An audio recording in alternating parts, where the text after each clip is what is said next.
everyone, and welcome back to lesson 22 of my English videos. Today we're going to talk about idioms, part 2. I've mentioned in my previous video what an idiom is and what its purpose is, but in case you haven't seen that video, here's what an idiom is. An idiom is a phrase or expression that typically presents a figurative, non-literal meaning attached to the phrase. What is an idiom used for? It's used to add dynamism and character, to express complex ideas in a simple way, and to help express a larger abstract idea in a way that is succinct and easy to understand. Today we're going to talk about 30 idioms. 1. Straight from the horse's mouth. It means directly from the person involved. Listen to the news straight from the horse's mouth. His factory burned down right in front of his eyes. So you only take the news from the person who was there and saw it, not from someone who heard it from someone else. 2. Crying wolf. To ask for help when you don't need it. You have cried wolf so many times that no one believes you now. So I'm going to take a minute just to explain where this idiom comes from.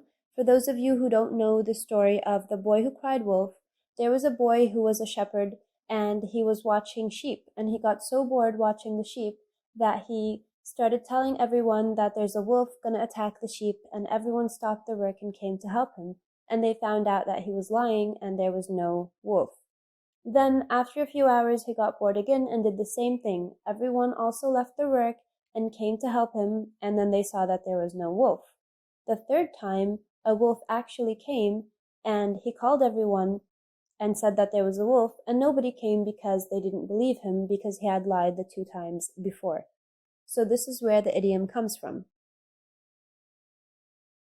3. Palm off. It means to pass off something as genuine when it is not.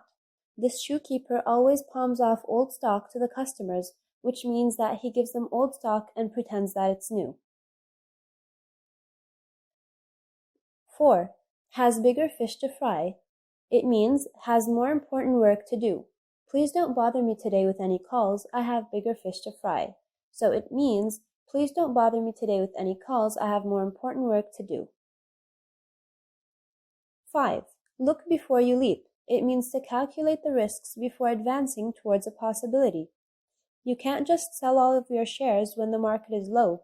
Look before you leap. The shares might grow soon. So it means to think before you do any action. 6. On thin ice. It means in a precarious or risky situation. Andy played hooky from work for a week saying he was sick. Now his boss said that he is on very thin ice. So he pretended to be sick for a week and skipped work. So now he's on very thin ice, which means he's in a risky situation. He might lose his job. 7. Play devil's advocate. To argue just for the sake of it. He was not agreeing to back off as if he was playing devil's advocate. So, as if he just likes to argue for no reason. 8. Rain on someone's parade. It means to spoil a moment. He told his wife that he doesn't want to rain on her parade, but they have to shift their vacation dates. So he doesn't want to ruin her moment or spoil her moment, but they have to shift their vacation dates. 9. Take a raincheck. It means to postpone a plan. He asked me whether I would like to have dinner with his family, but I had a thing, so I said I'll take a raincheck. So that means he'll pass this time and he'll have dinner with him another time. 10. Take it with a grain of salt. It means don't take it too seriously. She tells great tales, but we take whatever she says with a grain of salt. So we don't take whatever she says too seriously because some people exaggerate and add things to the story. 11. Like a cakewalk. It means a very easy task. Everyone took hours to write the code, but Adam did it like a cakewalk. So Adam did it as if it was a really easy task. 12. Throw caution to the wind. It means to take a risk. The caretaker threw caution to the wind by taking a sick baby outside. So she took a risk by taking the sick baby outside. 13. Pennywise and pound foolish. It means careful in trivial matters, but wasteful or extravagant in large matters. That man eats ramen noodles daily for dinner, but for his dog he threw a big party. He is indeed Pennywise and pound foolish. So he spends a lot of money on unimportant things, and the important things he spends a little money on. 14. The whole 9 yards. It means everything, all the way. I want to know everything there is to know about this merger, the whole 9 yards of the deal. So I want to know everything about the deal. 15. The best thing since sliced bread. It means a really good invention. Bluetooth is officially the best thing since sliced bread. Bluetooth is officially the best thing since sliced bread. 16. Bite off more than you can chew.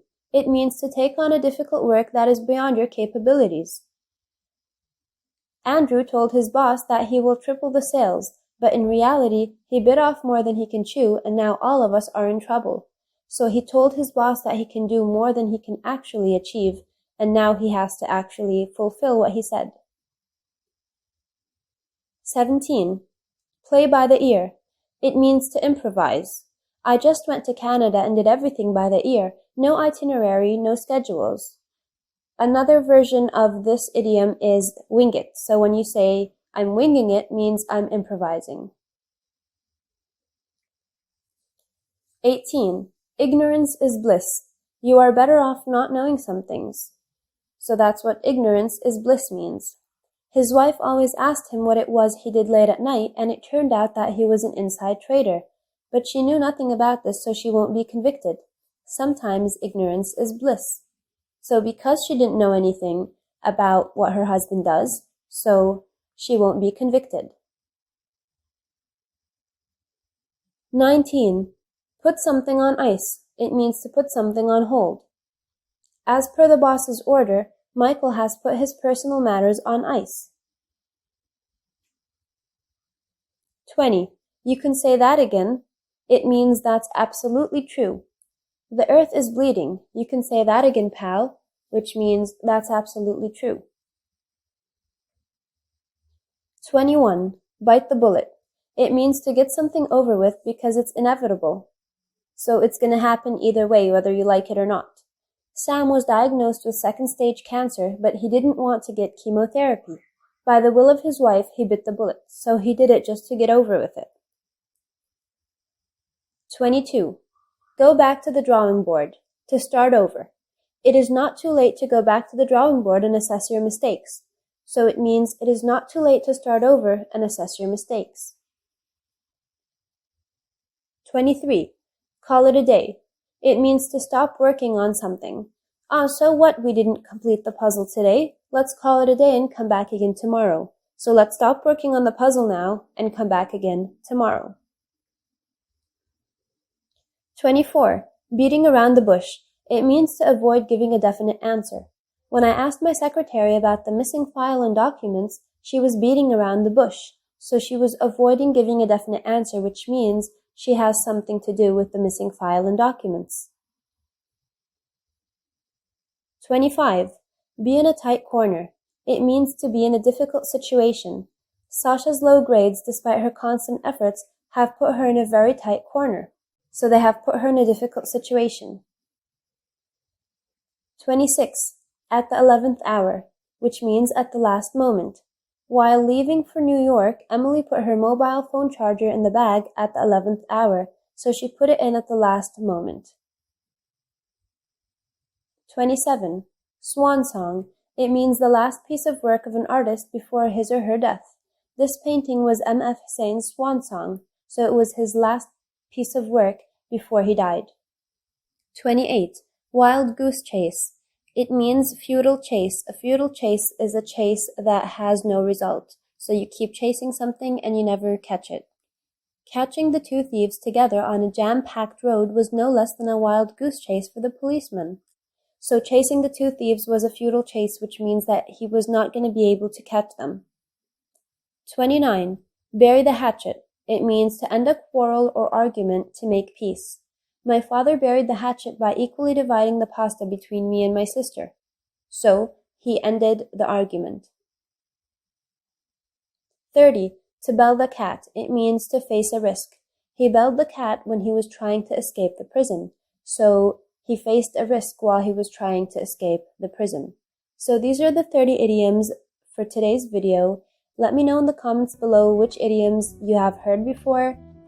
And that's it for today. Thanks for watching. As always, see you in the next one.